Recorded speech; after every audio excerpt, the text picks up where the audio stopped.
Fleet Week in San Diego was an event that seemed to set the entire waterfront on fire, not with literal flames, but with the hum of activity, the buzz of thousands of voices, and the gleam of sunlight reflecting off steel-gray hulls.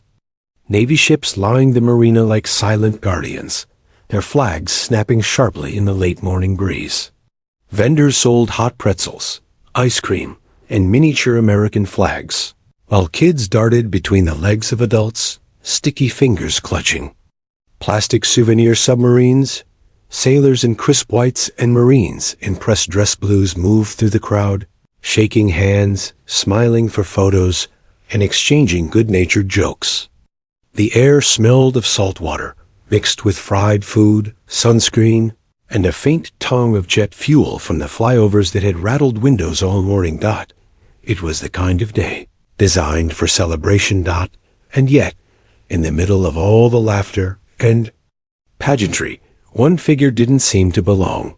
Emily Carter stood near the edge of the boardwalk, half in the sun, half in the shadow of a mooring post. Her hood was pulled halfway over her head, the faded navy blue sweatshirt clearly old and well-worn. Across the front, the bold letters read, "Navy SEALs, the kind of print you could buy at any tourist shop except." This one was so faded, it looked like it had seen years of wash cycles and harsh weather, but it wasn't the hoodie that drew the attention. It was the tattoo. A black-inked trident on her left forearm, etched with such detail it almost shivered. In the sunlight, it wasn't large or flashy, but something about the way it was positioned, the way the lines curved, spoke of more than just decoration. Emily didn't look like the sailors milling around, laughing in groups. She was still, leaning lightly against the railing, her eyes fixed not on the ships or the crowd, but somewhere far out in the water, as if waiting for something no one else could see. A retired petty officer named Bill Grant spotted her first. He'd been a SEAL once years ago, before bad knees and a slower heartbeat had pushed him into civilian life. His gaze, trained to notice the smallest irregularities, zeroed in on her forearm. His brow furrowed. He'd seen plenty of fake SEAL tattoos in his time, but this one was different. He stepped closer, pretending to check out the waterfront. From 10 feet away, he could see the finer details, the trident's prongs, anchor, the pistol grip all rendered with precision. Something about it gnawed at him. "You Navy?" he asked casually. Emily didn't look at him. She didn't even seem to register the question. Bill's eyes narrowed. He'd met quiet sailors before, but this was something else. Calculated stillness. Within minutes, his curiosity turned into suspicion.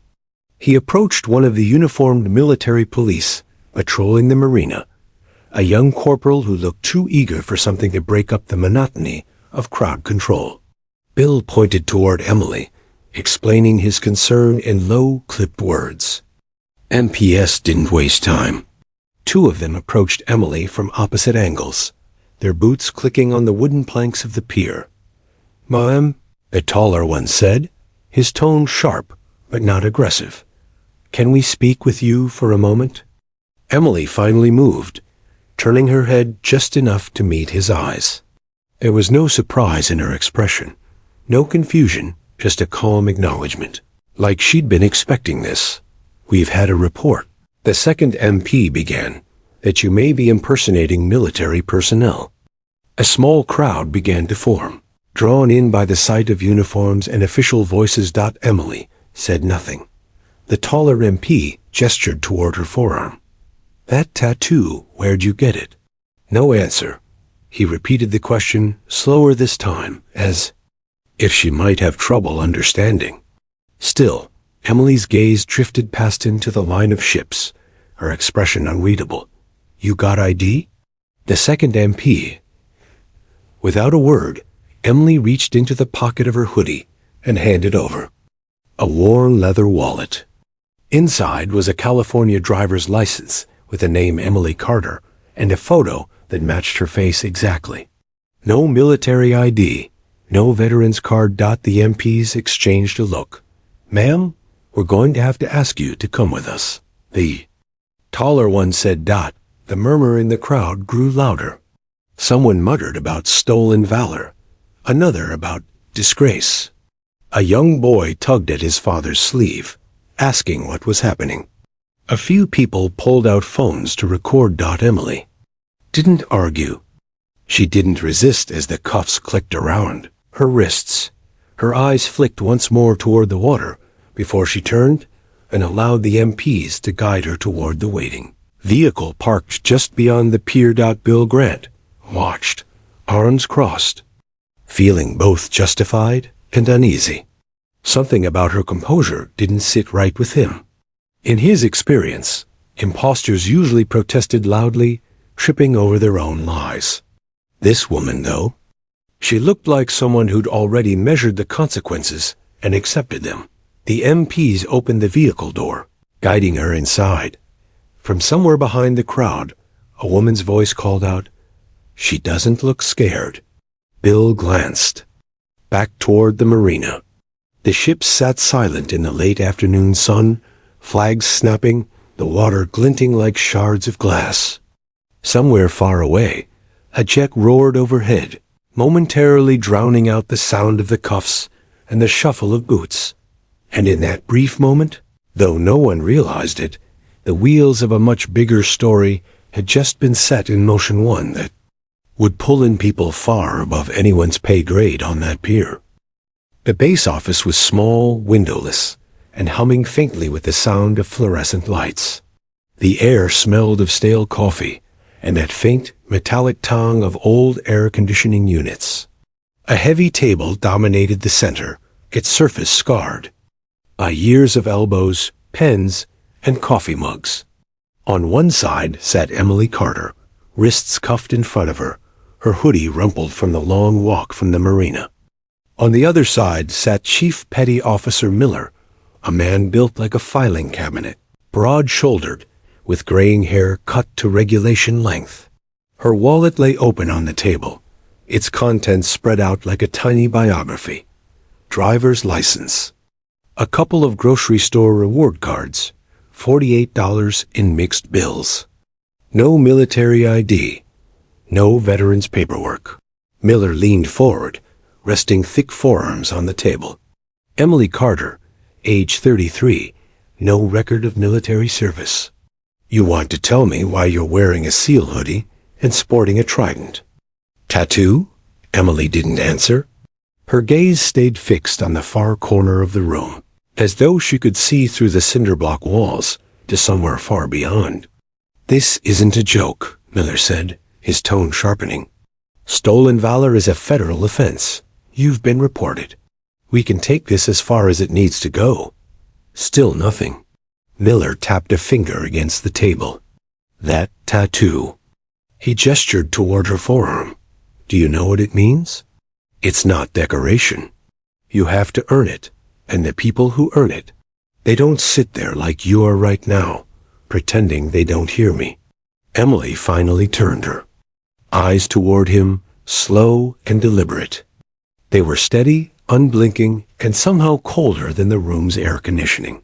She didn't speak, but Miller felt the faintest prickling of unease along his neck. From the corner, an enlisted clerk named Torres stood with a camera, snapping photos of the tattoo from different angles. "We'll run it through the database," Torres muttered. "Probably some Pinterest knockoff," Miller smirked. "Yeah, we'll see how she explains that." The camera's shutter clicked twice more, and Torres stepped toward the door. "I'll email these to verification." As the door closed behind him, the hum of the lights felt louder. Miller leaned back, folding his arms. "You're not doing yourself any favors here. Silence isn't going to make this go away." Emily's lips twitched, just barely. It wasn't quite a smile. Miller frowned. "What's funny?" Her voice, when it came, was quiet enough that he had to lean forward to hear it. "You've already made the call," she said. "What call?" She didn't answer, eyes drifting back to that far corner of the room. Before Miller could press, the door swung open again, and Torres stepped back in. His usual relaxed posture was gone. His shoulders were rigid. "Chief," Torres said. Verification flagged it. "Said it's unusual." Miller raised an eyebrow. "Unusual how?" Torres hesitated. "They're escalating it. Said to hold her here until someone comes down." "Who?" Miller asked. Torres didn't answer right away. "Sir, they didn't say just someone high up." Miller's frown deepened. "Stolen valor cases didn't get high up attention. You called the MPs, wrote up the report, maybe got a JAG officer to weigh in, and that was it. This felt different." Emily leaned back slightly in her chair, the cuffs clinking. Her eyes finally settled on Miller, and this time she smiled, not mocking, but something closer to knowing. Miller pushed back from the table and stepped into the hallway with Torres. "You want to tell me what the hell is going on?" Torres shook his head. "I sent the photos, like always. 30 seconds later, I get a call, not an email. A call from someone at command. They said to keep her here and not to ask her any more questions until, and I quote, he arrives." "He?" Miller repeated. Torres's voice dropped. "They didn't say a name, but Chief." The tone, I think they meant the Admiral. Miller stared at him. Admiral visits were for warships and ceremonies, not for quiet women in hoodies accused of faking a tattoo. Back in the room, Emily had shifted her attention to her hands, absently turning her wrists inside the cuffs as if testing their weight. She wasn't restless, exactly more like she was waiting for something specific to happen. Miller re-entered and sat down again. "Looks like you've got friends in high places," he said, trying to sound casual. She didn't rise to the bait. "You care to explain why an admiral might be interested in your little stunt?" Her eyes flicked up, locking on his. "It's not a stunt." That was all she said, but the words carried an edge sharp enough to cut through the fluorescent hum. The minutes stretched into an hour. Torres came back twice, each time with nothing new to report, only that he's on his way. Miller spent most of it trying to piece together a theory, none of which made sense. The base's main corridor outside was growing louder footsteps, radio chatter, and the distant thrum of an approaching engine. Miller glanced toward the clock. Whoever was coming had made good time. Inside the room, Emily straightened subtly, her shoulders settling into a posture that wasn't civilian at all. It was the kind of readiness you saw in someone trained to move fast and without hesitation. When the door finally opened again, it wasn't Torres who stepped inside. It was a young lieutenant with sharp eyes who simply said, "He's here." Miller rose instinctively. "Who's he?" The lieutenant didn't answer, just stepped aside, holding the door open. The sound of boots on the tile floor grew louder, each step measured, steady, and unhurried. Emily's expression didn't change, but something in her gaze sharpened, as if a long-anticipated moment had finally arrived. And then the man himself stepped through the doorway. A tall, broad-shouldered figure in immaculate dress whites, a kind of presence that made the air in the room shift. Admiral Raymond Halle. Admiral Raymond Halle was halfway through reviewing readiness reports in his Coronado office when his aide knocked once, crisp and urgent. "Sir, verification is on the line," the aide said. Halle barely looked up. "Tell them to email the summary. They say it's about a trident tattoo, sir." That caught his attention. Verification usually handled petty fraud cases, knockoff IDs, fake medals, the occasional fool wearing surplus gear to impress strangers. Tattoos? Those never reached his desk. He took the phone. "This is Halle," he said. On the other end, the verification officer's voice was tight. "Sir, we've just received photographic evidence of a trident design, but not the public. Variation. This one includes the..." He stopped himself, lowering his voice. Sir, it has the Omega mark. Hale's pen froze above the paper. The Omega mark wasn't public knowledge. It wasn't in any database, not even the SEAL heritage. Archives. It was something only a handful of living people had ever seen. Repeat that, Hale said. Confirmed, sir. Ink placement matches the documented coordinates. Same curvature, same line depth.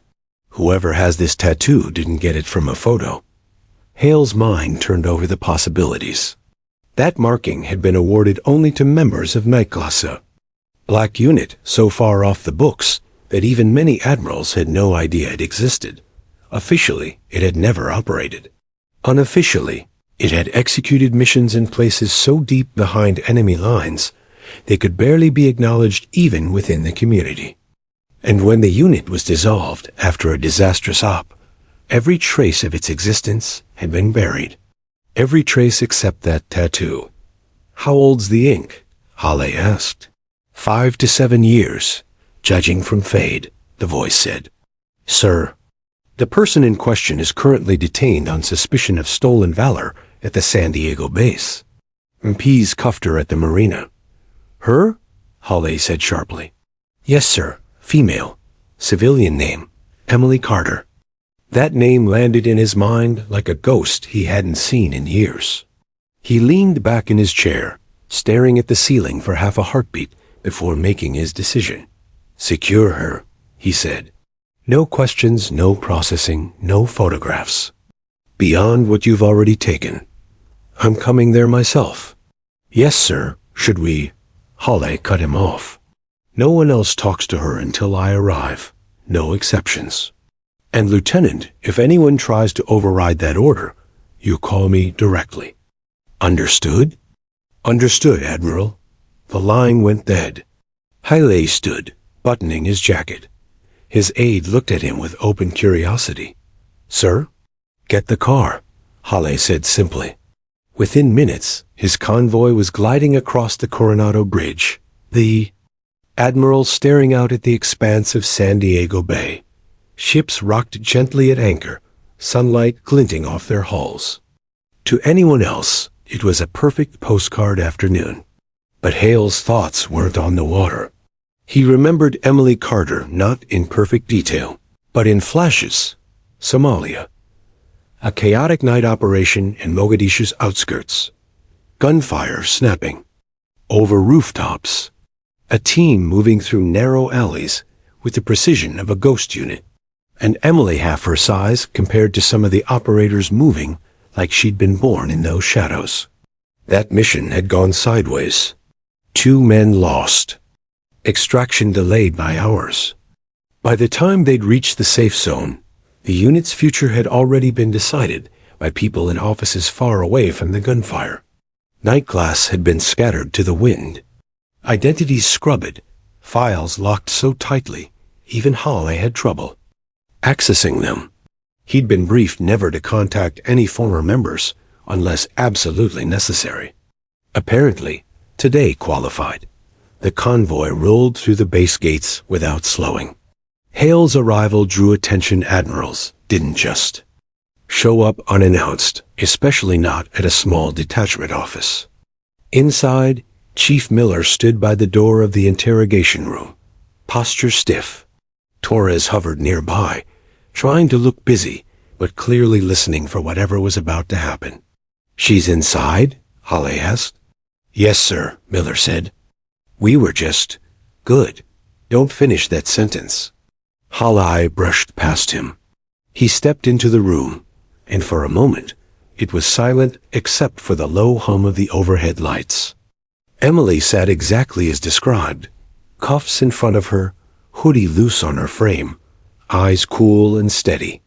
The years had added a little weight to her features, but the alert stillness was the same. Hale closed the door behind him, letting it latch. With a soft click. Emily, he said. Her eyes lifted, locking on his. There was no surprise, their only recognition. Admiral, she said quietly. He took the seat across from her, setting his cap on the table. He didn't look at Miller or Torres, didn't acknowledge the others watching from the narrow observation window. His gaze was on the ink on her forearm. He reached forward, taking her arm gently but firmly, rotating it so the trident was in. The light. The omega mark was there, clear as day, the ink's edges softened just enough by time to confirm its authenticity. "That tattoo's authentic," Halle said. The words seemed to change the air in the room. Miller, standing just behind him, shifted uncomfortably, like he'd just realized the gravity of his earlier interrogation. Emily's lips curved faintly. "You told me I'd never have to use it again." "Circumstances change," Halle replied. For a moment, neither spoke. The hum of the light felt louder, the air heavier. Then Halle turned his head slightly, unlocked the cuffs. Miller hesitated for half a second too long. Hale's voice cut like a blade. "Now, Chief." The key rattled faintly as the cuffs came off. Emily rubbed her wrists once, then folded her hands neatly on the table. Halle leaned forward, voice low enough that only she could hear. "We need to talk. Alone." Emily nodded once, the smallest of acknowledgments. As Halle stood, he glanced toward the window. Clear the room. When the door closed behind the last MP, Halle exhaled slowly, as if bracing for something he already knew would be complicated. "What happened, Emily?" he asked. Her eyes stayed locked on his. "You already know the answer to that, Admiral. The question is, what are you going to do about it?" The interrogation room smelled faintly of stale coffee and disinfectant, the kind of scent that clung to police stations and never quite left. Fluorescent lights buzzed overhead, casting a harsh glare on the cold steel table where Emily sat. Wrists chained to a ring bolted into the surface. Hours had passed since she'd been brought in, though she had long since stopped keeping track of the time. The young NCI's agent across from her, Lieutenant Rains, had asked the same questions. A dozen different ways. Who are you really? Who gave you the tattoo? Why were you on the base? His tone was controlled, but Emily could sense the edge beneath it, a growing frustration at her silence. She hadn't given him much to work with. A name, Emily Carter. A birthplace, Norfolk, Virginia. And when he'd asked about the trident tattoo etched over her ribs, she'd simply said, "It's mine." Now the door opened without warning.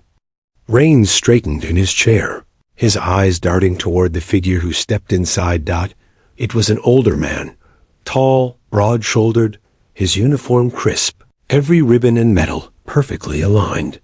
His white hair was cropped short, his face weathered. But his movements carried the confidence of someone who had spent decades in command. His presence seemed to shrink the room, and Emily instinctively sat straighter. "Admiral Harris," Rains said, rising to his feet. "Sir? I didn't know you'd be—" "Sit down, Lieutenant," Harris interrupted. His voice was low, firm, and left no room for discussion. Rains obeyed, but the tightness in his jaw suggested he didn't like being sidelined. The Admiral stepped closer to Emily, his gaze sweeping over her with the kind of scrutiny that could unnerve even the most. "Hardened sailor. Emily Carter," he said, as if testing the weight of the name. "You know who I am?" She met his eyes without flinching. "Yes, sir." He studied her for a long moment, then gestured toward the guard near the door. "Uncuff her." "Sir?" "I must protest," Rains began. "That's an order, Lieutenant." The guard moved forward reluctantly, the click of the cuffs releasing echoing in the room. Emily rubbed her wrists but kept her eyes on Harris. The Admiral didn't take a seat. Instead, he circled the table, his hands clasped behind his back, his eyes narrowing. Then he stopped, leaned slightly closer, and spoke in a tone meant for her ears alone. "That tattoo," he said, "it's authentic. I know because I ordered it." Emily's breath caught. It had been years since she'd seen him. Years since that night in the desert when she had thought she'd never make it home. But the voice was the same calm, unshakable, and threaded with a quiet authority that had once pulled her back from. "The edge. You're the one who pulled me out," she said quietly. His eyes flickered, just for a second, with something that looked like recognition. "And you're the one who disappeared," he replied. Rains looked between them, baffled. "Sir, I don't understand." "You're not supposed to," Harris said sharply. Then, softer, to Emily, "Why show up now? Why walk onto a secure base when you had to know it would land you here?" Emily hesitated. She could tell the truth that she was out of time, that the mission no one had ever officially acknowledged was unraveling, and that the only person who might believe her was standing right in front of her. But saying it aloud would mean stepping back into a world she had fought hard to leave behind. "I need help," she said finally. "And it's about more than me." The Admiral's jaw tightened. "What kind of help?" Emily glanced at Rains, and back at Harris. "The kind we can't discuss with him in the room." The silence stretched.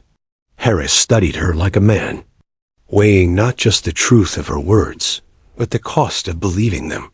Then he made his decision. "Lieutenant, you're dismissed."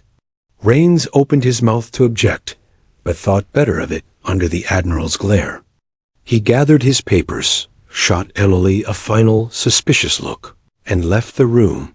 The moment the door closed, Harris pulled out a chair and sat across from her. "Talk." Emily took a deep breath. 3 months ago, Aziz al-Tin went missing off the coast of Yemen. Officially, it's still under investigation. Unofficially, the bodies haven't been found because they're not dead. Harris's eyes narrowed. "That's a bold claim." "It's not a claim," she said. "It's intel. And it's coming from someone who's been trying to clean it up before it hits the wrong hands. That someone is me."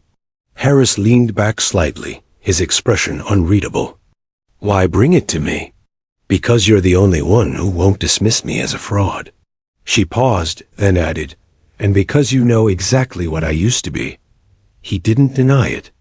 Instead, he reached into his jacket pocket, pulled out a small leather case, and set it on the table. Inside was a coin-heavy, gold-plated, stamped with the seal insignia and the Admiral's name. "You earned this," he said. "But you walked away. And now you're telling me the war we thought was over isn't finished." Emily's voice was steady. "It's worse. Someone's running black ops under our flag, and if they succeed, it won't just be our people who disappear." For the first time since entering the room, Harris's composure shifted. It wasn't fear exactly, but something sharper urgency. "All right," he said finally. "You'll get your meeting, but if you're lying..." "I'm not," Emily interrupted. He gave a short nod, stood, and opened the door. "Follow me. And keep your head down.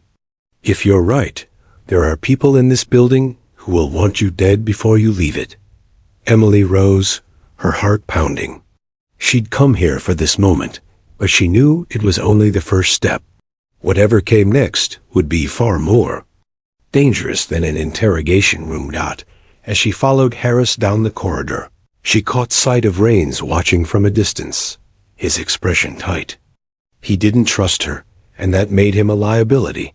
The Admiral didn't speak until they reached a secure elevator. He swiped his clearance card, and the doors slid shut. Only then did he look at her again. "Emily," he said quietly, "whatever you've gotten yourself into, it's bigger than both of us, isn't it?" She met his gaze and gave the only answer she could. "Much bigger." The elevator began to descend, not up, but deep underground. Rain pelted the glass windows of the small conference room, making the air inside thick with unease. Captain Lewis paced like a man wrestling with something he couldn't quite say. Across the table, Emily sat with her hands folded, her posture calm, but her eyes sharp. She knew she had the room's attention. Admiral Holt sat at the head of the table, expression unreadable, fingers tapping once against a folder marked classified. The silence stretched. Then Holt finally spoke. "Emily," he began, "you know why you're here. The records show you never served in the Navy, let alone as a SEAL. And yet, you carry a tattoo that's awarded only after a mission that was not supposed to exist." Emily didn't flinch. "I was never officially in the Navy," she said, voice steady. "But the mission was real. And I was there." The Admiral leaned forward, his tone quiet but forceful. "If you're telling the truth, you're saying you were part of an unsanctioned Op-1 that the U.S. government denied ever happened. Do you understand the implications?" Her lips pressed into a thin line. "I understand exactly what it means." Captain Lewis cut in, frustrated. "Then why not come forward sooner? Why hide?" Emily turned her gaze on him. "Because the last time I spoke about it, someone tried to kill me." The room went still. Rain hammered harder outside, like nature itself wanted to drown out the words. "2 years ago," Emily continued, "I was living under a different name in coastal Maine. A man in a fishing cap followed me from the market to my home. He didn't ask questions, he pulled a suppressed pistol. If I hadn't recognized the weapon's shadow on the wall, I'd be dead. I barely made it to the dock before I disappeared into the water." Captain Lewis frowned, skeptical. "That's convenient." Emily didn't bother answering. Instead, she pulled a small waterproof pouch from her jacket and slid it across the table. Inside was a fragment of an operations map, worn, salt-stained, and marked with coordinates in faded ink. Holt opened it, scanning quickly. His brows drew together. These coordinates, they matched the location of the Nightshade incident. Lewis blinked. "The what?" The Admiral didn't answer him. His eyes stayed locked on Emily. "That mission was buried deeper than anything in my career. Even most admirals have never heard of it. How do you have this?" "I didn't just have it," Emily said. "I survived it." A sharp crack of thunder made the room flinch, but Emily's voice carried over the noise. She recounted the mission, in fragments, how a covert team had been deployed off the Alaskan coast, their objective to retrieve a stolen piece of experimental sonar tech from a rogue Russian vessel. The seas were brutal, the air cold enough to freeze breath mid-sentence. She described the chaos when an unmarked submarine emerged from the fog, tearing through the black water like a shark. "The SEALs on that op?" she said quietly. "They never made it back. I only did because I wasn't supposed to be there." Lewis scoffed. "You expect us to believe you just wandered into a top-secret mission?" Emily's eyes hardened. "Not wandered. Planted. Someone inside wanted me there, and wanted me alive afterward. The rest were expendable." The Admiral's jaw tightened. This was no longer a matter of idle curiosity. The Nightshade incident was a ghost in military history, whisper among intelligence officers, that even mentioning it in the wrong room could end a career. Yet here was a woman with the mission's coordinates, the tattoo to prove involvement, and a story that matched the fragments Holt himself had pieced together over decades. Lewis shook his head. "If this is true, why didn't the Navy come for you years ago?" "They did," Emily said flatly. "But they weren't looking to welcome me back. They were looking to make sure I couldn't talk." Holt interjected, his voice now low and deliberate. "And you think the people behind that are still in power?" Emily didn't hesitate. "I don't think. I know." The Admiral closed the folder, fingers resting on the cover. "Then we have a problem," he said. "Because if you're right, the person who signed off on Nightshade is still wearing stars." A cold hush settled over the room. Holt stood, pushing back his chair. "This conversation doesn't leave here. Not until I confirm what I think I already know." Emily leaned back, her expression unreadable. "You'll need more than confirmation," she said. "You'll need proof, and I'm the only one who can get it." Captain Lewis bristled. "You? You're a civilian with no official clearance, and a record of being arrested for impersonation. Why would we trust you? Emily smirked faintly. Because the people you're after don't know who you can trust anymore. But they still think I'm dead. Holt's eyes narrowed. And you intend to keep it that way? Exactly. The rain began to slow, but the tension in the room thickened like storm clouds refusing to leave. Holt tapped the table once, a silent decision forming in his mind. All right, he said finally. You'll have what you need. But you'll do this my way. We move quietly, no paper trail, and if this goes wrong, neither of us exists. Emily gave a small nod. That's the only way it ever works. As the meeting broke, Holt lingered bent, staring out the window into the wet darkness. He wasn't just questioning Emily's truth, he was questioning the very chain of command he'd sworn his life to protect. And for the first time in decades, Admiral Holt wasn't sure who the enemy really was. The secure briefing room was dim, its walls lined with soundproof panels that swallowed even the hum of the fluorescent lights. Emily sat at the long metal table, her wrists free now, but her mind shackled by questions. She was flanked by two stern-faced agents from NCIS, their body language broadcasting distrust. The air was heavy with the scent of stale coffee and damp wool from the agents' coats. Admiral Reeves stood at the head of the table, hands clasped behind his back, eyes fixed on Emily. You know why we're here, he said finally. His voice wasn't accusing, more probing, like a diver testing dark waters. Emily's gaze didn't waver. No, sir. I was replacing sandbags during a flood relief operation. Then I'm dragged in, cuffed, and accused of impersonating a SEAL. That's not exactly a normal Tuesday. The younger agent snorted. That tattoo on your wrist? That's a classified unit mark from Nightshade SEAL operations that don't exist on paper. Civilians don't get that ink. Emily's pulse quickened. She instinctively tugged her sleeve down over the faded black and gray lines curling around her wrist. You're telling me something I don't know. I woke up with this tattoo after an accident in 2016. I was in a car wreck. Head trauma. The doctors said memory loss was possible. Since then, I've had flashes, nightmares, training sequences, places I can't identify. The older agent leaned forward, his fingers drumming the table. And yet, you know how. To assemble and clear a Mark 13 sniper rifle in under a minute. We timed you at the shelter. That's not muscle memory an ordinary volunteer has. Reeves watched her carefully. Tell me about the accident. Emily hesitated. This was the first time anyone had asked without already assuming the worst. I was driving home from work software developer Arlington. Black's UV clipped me from behind.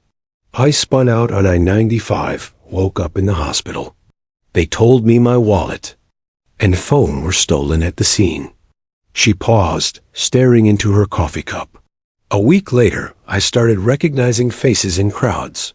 People who seemed to recognize me too. But then they'd disappear. The Admiral's eyes narrowed slightly. Not in suspicion, but in calculation. Do you recall any names? Cal signs? Emily's mind flashed images like fragments of a broken reel. A stormy night, a beach landing, someone shouting "Raven" on me. The name hit her like a pulse of electricity. Her breath caught. Raven. Someone called me Raven. The younger. Agent scribbled the word. Reeves didn't move, but Emily saw his jaw tighten. He glanced toward the two-way mirror. Step outside, he ordered the agents. When the door clicked shut, he leaned across the table, voice low. You're telling me you have no official record of service, but the mark on your wrist is earned, not faked. The only way to get it is to complete Nightshade initiation.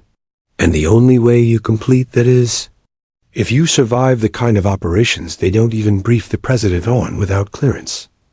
Emily's throat went dry. So what are you saying? Reeves straightened. I'm saying that, if what you're telling me is true, someone erased you. Completely.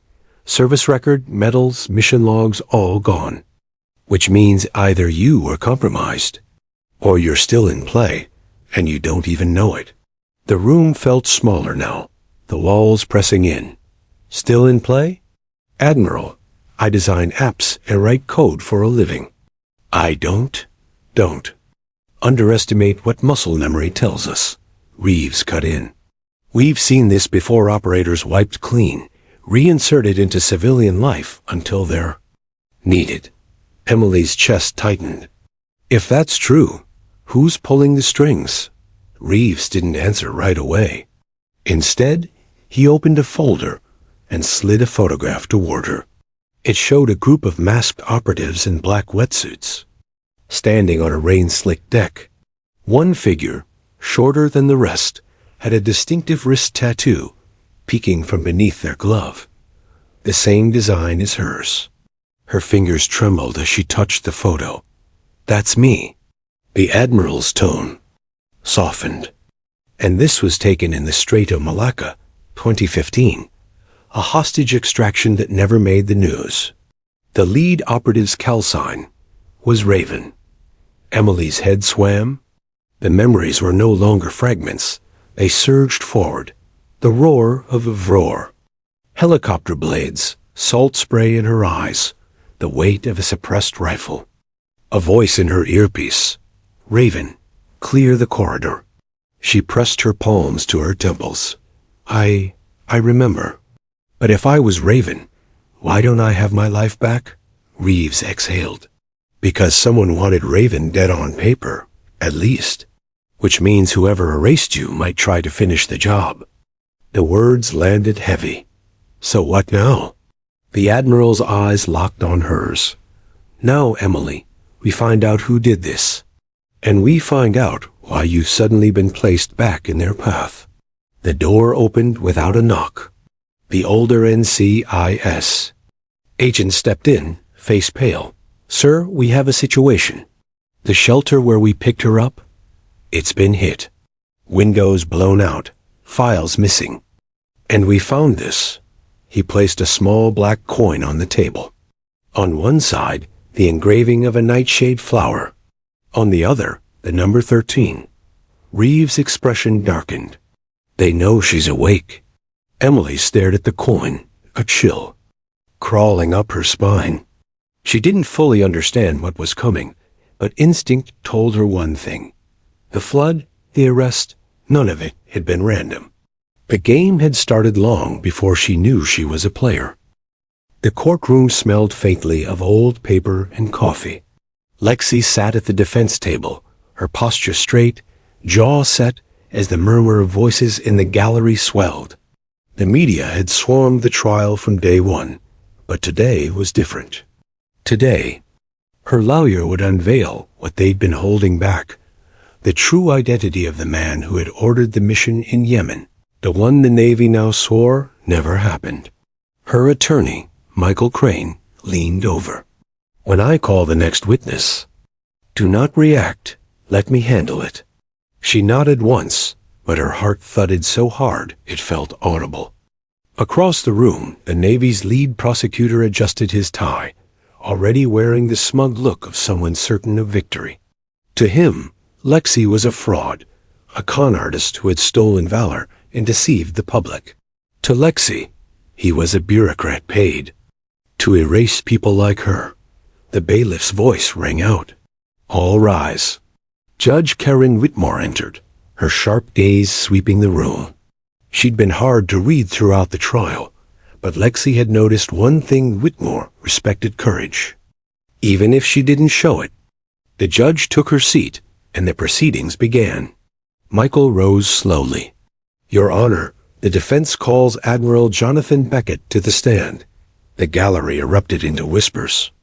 Admiral Beckett was a living legend in the Navy, decorated, untouchable, and known for never setting foot in a courtroom unless he was subpoenaed. Today, he walked with calm authority, his uniform crisp, rows of ribbons and medals glittering under the overhead lights. Lexi's stomach tightened. She hadn't seen him in 8 years. Beckett was sworn in, his voice firm. Michael stepped closer. "Admiral, do you recognize the defendant?" Beckett's eyes met Lexi's for a long, deliberate moment before. He turned back. "Yes, I do." Michael paced slowly. "Please tell the court under what circumstances you first met her." The prosecutor objected immediately. Relevance. But Judge Whitmore waved it down. Beckett leaned forward. 8 years ago, during a covert operation in Yemen. She was assigned under my direct authority. A ripple of shock moved through the room. The Navy's case had hinged on one point, that Lexi had never served in any capacity. Beckett's words hit that foundation like a sledgehammer. Michael nodded. And what was her role? She was embedded in the Nightshade Unit and experimental. Joint Task Force designed for rapid extraction in hostile zones. She saved my life in Mareb Province. If not for her, I wouldn't be here. Gasps spread. The prosecutor scrambled to his feet. Your Honor, the witness is making unverified claims about classified missions. Whitmore raised an eyebrow. Admiral, are you saying this mission existed? Beckett's jaw tightened. I'm saying the mission existed, and so did she. The Pentagon may have erased the paperwork, but the people who were there remember. Lexi's chest felt heavy, but not from fear. This was vindication beginning to bloom. Still, she kept her face unreadable. The prosecutor changed tactics, pulling up a large display screen. Admiral, are you aware that the tattoo on the defendant's shoulder, this so-called Nightshade insignia, matches one used by a disbanded unit of Navy SEAL Team 10? A unit she never belonged to? Beckett didn't even glance at the screen. That tattoo is authentic. You didn't get it in a shop. You earned it in blood. The room went silent. Whitmore let the words hang before gesturing for the prosecutor to sit. Michael approached the witness box again. Admiral, why are you testifying now, after 8 years of silence? Beckett looked directly at Lexi. Because I was ordered to bury what happened. But watching her stand here, accused of being a liar, while the truth sits locked in a safe, it's wrong. And I won't be complicit anymore. Lexi wanted to say something, to thank him, but she knew better. This was only the beginning. The prosecution attempted to undermine Beckett's credibility, citing memory gaps and the absence of official records, but the damage was done. For the first time in the trial, the jury leaned forward with genuine curiosity instead of skepticism. Beckett's testimony had cracked open the Navy's wall of denial. When court adjourned, the hallway outside was chaos, reporters shoving microphones, cameras flashing, voices overlapping. Lexi and Michael pushed through, but Beckett caught up to her before she reached the elevator. They're not done, he said quietly. Testifying makes me a target now, but I'd do it again. She studied him, searching for the man she remembered, the one who'd led her unit into the dark, not knowing if they'd return. He still had that steel in his eyes. Thank you, she said. He nodded once. Be ready. This isn't over. As she stepped into the elevator, she caught a glimpse of the prosecutor across the hall, speaking urgently into his phone. She didn't need to hear the words to know what they meant. They'd be coming after both her and Beckett now. Inside, her reflection in the polished metal doors looked like someone else entirely, not the accused, not the soldier, but something in between. And she knew part 8 of this story wouldn't just be about clearing her name. It would be about exposing the truth. The courtroom was packed. Every seat filled, cameras lining the back wall, journalists buzzing with anticipation. Emily sat with her defense team, steeling herself. Today was more than a trial. It was a reckoning. After weeks of silence, a new witness was about to testify, one with the power to shatter the Navy's carefully crafted narrative. The bailiff called the courtroom to order. All rise. Admiral Jonathan Beckett stepped to the stand again, his presence commanding. the room's full attention. He cleared his throat, then spoke slowly, deliberately. Ladies and gentlemen of the jury, the truth is seldom neat. The mission known as Nightshade was classified beyond almost anyone's clearance. It was conceived as a covert operation, to retrieve stolen technology from hostile waters technology that, if left in enemy hands, could threaten national security.